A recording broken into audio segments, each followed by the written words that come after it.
आज की वीडियो में मैं आपसे कुछ प्रश्न पूछूंगा, 5-6 क्वेश्चन पूछूंगा और वो कोई सिलेबस से रिलेटेड आपका कोई टेस्ट नहीं ले रहा हूँ मैं। लेकिन जो अभी एसआई वैकेंसी का जो बोलबाला हो रहा है, बातें चल रही हैं एसआई वैकेंसी की, 1000 प्लस वैकेंसी आने की जो संभावना है और बहुत जल्दी आने की संभावना है, तो मुझे लगा कि एक बार आपको थोड़ा सच्चाई से रूबरू करा दिया जाए कि आपकी तैयारी किस लेवल की है, किस लेवल की नहीं है। कुछ कुछ 5-6 क्वेश्चन मैं आपसे पूछना चाहता हूँ। आप अपने चाहो तो उन क्वेश्चंस का आंसर आप एक बार अकेले में बैठकर लिखें, देखें, उनका एनालाइज़ करें कि भाई जो भी क्वेश्चन ये हैं तो ये सभी आपकी तैयारी से रिलेटेड होने वाले हैं। चलिए, सबसे पहले आप बोल रहे हैं कि वैकेंसी आने वाली है, ठीक है, और आपको सबको इंतज़ार भी है कि वैकेंसी आने का 2021 के बाद में अब जाके वैकेंसी आई है। तो काफ़ी समय हो गया, मतलब आपकी तैयारी भी बहुत अच्छी हो गई होगी, सिलेबस का भी रिवाइज़ कर लिया होगा आपने कई बार। तो मेरा पहला प्रश्न आपसे यही है कि आपने सिलेबस का रिवीजन अब तक कितनी बार कर लिया? सिलेबस कवर करना उस बात की उसके लिए मैं बात नहीं कर रहा हूँ, क्योंकि वो तो आपका अब तक कवर हो जाना चाहिए था। मैं अब बात ये कर रहा हूँ कि सिलेबस को आपने रिवाइज़ कितनी बार कर लिया है? पहला क्वेश्चन आपका। और मैं ये मानता हूँ कि किसी भी परीक्षा में बहुत अच्छी मेरिट में आने के लिए आपको कम से भी कम नहीं तो 4-5 बार उस परीक्षा से रिलेटेड सिलेबस को कवर हो जाना चाहिए। तो पहले आप ये देखिए कि आपने उस सिलेबस को कितने बार कवर हो चुका है आपका एसआई का सिलेबस। दूसरा सवाल, कई विद्यार्थियों की आदत क्या होती है, वो केवल पढ़ते जाते हैं, पढ़ते जाते हैं, पढ़ते जाते हैं। पढ़ने से कुछ नहीं होता, पढ़ने के साथ आपको प्रैक्टिकल भी करना पड़ेगा। एग्ज़ाम देनी है तो उसके अंदर आपको क्वेश्चंस करने होंगे, तो क्वेश्चन भी हल करना पड़ेगा। तो उस ज्ञान को जब तक आप आउटपुट नहीं निकलेगा आपका, तब तक उसका कोई मतलब नहीं है। तो आपने क्या अभी तक बस पढ़ाई ही की है या फिर एग्जाम्पल्स भी करे हैं, प्रीवियस ईयर्स के क्वेश्चंस भी किए हैं, कोई मॉक टेस्ट भी दिया है क्या अभी तक? दूसरा सवाल मेरा ये है आपसे। अगर आपने केवल पढ़ाई ही करी है, मॉक टेस्ट नहीं दिए हैं, प्रीवियस ईयर्स के क्वेश्चंस नहीं करे हैं आपने, तो बड़ी गंभीर समस्या है, गंभीर मुद्दा है ये। और अगर आपको मॉक टेस्ट नहीं दिए हैं तो वो भी बड़ी ही गंभीर समस्या, गंभीर मुद्दा है। ठीक है, नेक्स्ट क्वेश्चन मैं आपसे एक और पूछना चाहता हूँ कि अगर आज के दिन आपकी एग्ज़ाम ले ली जाए तो आप उसमें कितने मार्क्स ले आओगे? ये अपना सेल्फ, जो हम क्या करते हैं कि अपन एवल्यूएशन कर सकते हैं, अपन का इवैल्यूएट कर सकते हैं कि हाँ भाई मैं कितने पानी में हूँ, कितने पानी में नहीं हूँ। अगर आज आपकी एग्ज़ाम ले ली जाए, अब कई बोलेंगे कि सर एग्ज़ाम में तो अभी टाइम है, लेकिन पिछले एग्ज़ाम हुए भी तो बहुत टाइम हो गया ना, आप काफ़ी समय से तैयारी कर रहे हो ना।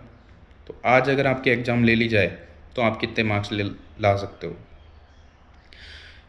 कोई भी कोचिंग का मॉक टेस्ट उठा के देख लो आप, एक बार उसको सॉल्व करो, बिल्कुल एग्ज़ाम वाला माहौल बना करके, देखते हैं आपके कितने मार्क्स आते हैं। फिर आप सेल्फ एवेल्यूएट करो कि मुझे कितनी मेहनत की ज़रूरत है, कितनी मैंने मेहनत अभी तक करी है।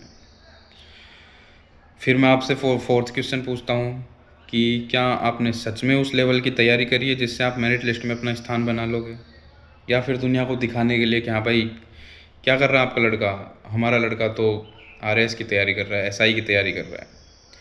लड़के ने भी बोल रखा है कि हाँ जी मैं तो एसआई की तैयारी कर रहा हूँ, आरएएस की तैयारी कर रहा हूँ। बताने में तो बड़ा अच्छा लगता है, लेकिन क्या उस लेवल की आप तैयारी कर रहे हो या फिर आप केवल टाइम पास कर रहे हो? गांव से घर वाले सोच रहे हैं कि हाँ भाई हमारा बच्चा तो पढ़ाई कर रहा है, बच्चा जयपुर में रह के खेल रहा है, कूद रहा है, पार्टी कर रहा है, घूम रहा है, दोस्तों के साथ WTP पे जाकर फ़ोटो बना रहा है, रील्स बना रहा है, या फिर दोस्तों के साथ नाहरगढ़ घूमने गया, आज कहीं और निकल गया। तो ये कुछ चीज़ें हैं। तो ये चौथा क्वेश्चन यही था कि क्या आपने सच में उस लेवल की तैयारी करी है? अगर आपने उस लेवल की तैयारी करी है तो आपको पता लग जाएगा, मॉक टेस्ट दोगे आपके कितने मार्क्स आते हैं। पांचवा सवाल आपसे, एक बार आपका जो ये मोबाइल है ना, इसका एक बार स्क्रीन टाइम चेक कर लीजिए आप। स्क्रीन टाइम में आप यह देखिए कि आपने जो पढ़ाई के ऐप्स है, जैसे मान लो कोई यूट्यूब पे पढ़ाई करता है, विभिन्न प्रकार के टीचर्स हैं, उन्होंने अपना अपना एप्लीकेशन बना रखा है, कोचिंग्स हैं उन्होंने अपने एप्लीकेशन बना रखे हैं, उनके अलावा मैं बात कर रहा हूँ, उनके अलावा आपका समय कितना स्क्रीन टाइम पर है, कितना व्यतीत हो रहा है। उन ऐप्स के अलावा। आपको पता लग जाएगा कि आप पढ़ाई कर रहे हैं, टाइम पास कर रहे हैं। फिर इसके बाद में आपसे एक लास्ट और अंतिम सवाल, जो कि आपको बड़ा ही अच्छा सवाल लगने वाला है। अब आपको अपने आप से यह पूछना है कि क्या मैंने इतनी मेहनत कर ली है कि जब मैं एग्ज़ाम देकर एग्ज़ाम हॉल से बाहर निकलूँगा तो मेरे अंदर एक संतुष्टि रहेगी कि हाँ जी, मैं जितनी मेहनत कर सकता था उतनी मेहनत मैंने करी है, इससे अधिक मैं मेहनत नहीं कर सकता था और मैंने अपना 1000% दिया है। अब सिलेक्शन हो तो बढ़िया, सिलेक्शन नहीं हो तो बढ़िया, क्योंकि मैं इससे अधिक मेहनत नहीं कर सकता। अगर आपकी इस लेवल की तैयारी हो गई और अगर आपको परीक्षा हॉल से निकलने के बाद अगर यह अनुभव होता है कि यार थोड़ी मेहनत और कर लेता, काश थोड़ा घूमना कम कर लेता, काश थोड़ा टाइम पास करना कम कर लेता, मोबाइल चलाना कम कर लेता, तो आज और अच्छा पेपर हो जाता। तो इस चीज़ से अगर आप बचना चाहते हो और एग्ज़ाम हॉल से जब आप निकलो तब आपके मन में यह रहे कि हाँ जी, मैंने मेरी 100% दिया है, तो क्या उस लेवल की आपकी तैयारी हो चुकी है कि आप एग्ज़ाम हॉल से निकलोगे तब आपके मन में किसी भी प्रकार का पश्चाताप नहीं रहेगा, रिग्रेट नहीं रहेगा। तो एक कुछ क्वेश्चन थे जो मैं बैठा हुआ था, तो मैंने सोचा कि आपसे थोड़ा सच्चाई से रूबरू करा दिया जाए। नॉलेज तो पता है आपको, सारे टीचर्स दे देते हैं कि एसआई की कितनी वैकेंसी आनी है, क्या क्राइटेरिया है, एज का क्या है, वो सारी जगह मिल जाएगी। लेकिन मुझे लगा कि आपसे ये बातें करनी चाहिए, तो इसलिए मैंने आपसे ये सब बातें करी हैं। और एक बार इन क्वेश्चंस का एक बार मनन कीजिए, अकेले में बैठकर सोचिए। और अभी भी आपके पास समय है, अगर आपने पहले से अच्छी तैयारी कर रखी है, अगर आपने थोड़ा लापरवाही करी भी है थोड़ी बहुत इधर उधर घूमने में, दोस्तों के साथ घूमने में, तो आपको सक्रिय हो जाना चाहिए पढ़ाई के लिए। और सबसे बड़ी बात यह है कि अब आपको एकांत में रहिए, बढ़िया बढ़िया पढ़ाई करिए, किसी से कोई मतलब नहीं रखिए। घूमना फिरना सब कैंसिल है, शादी ब्याह सब कैंसिल है, पार्टी बर्थडे सब कैंसिल है।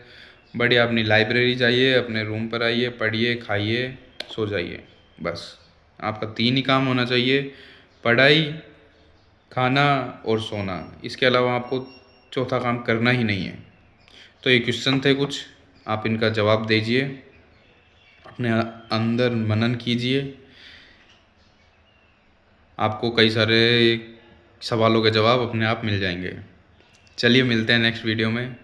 वीडियो अच्छी लगी तो चैनल को सब्सक्राइब ज़रूर करें, और कोई दोस्त है आपका जो भी तैयारी कर रहा है उसके साथ ज़रूर शेयर करें, ताकि वो भी अपना सेल्फ मनन कर सके कि मेरी तैयारी किस प्रकार की है। मिलते हैं नेक्स्ट वीडियो में। धन्यवाद।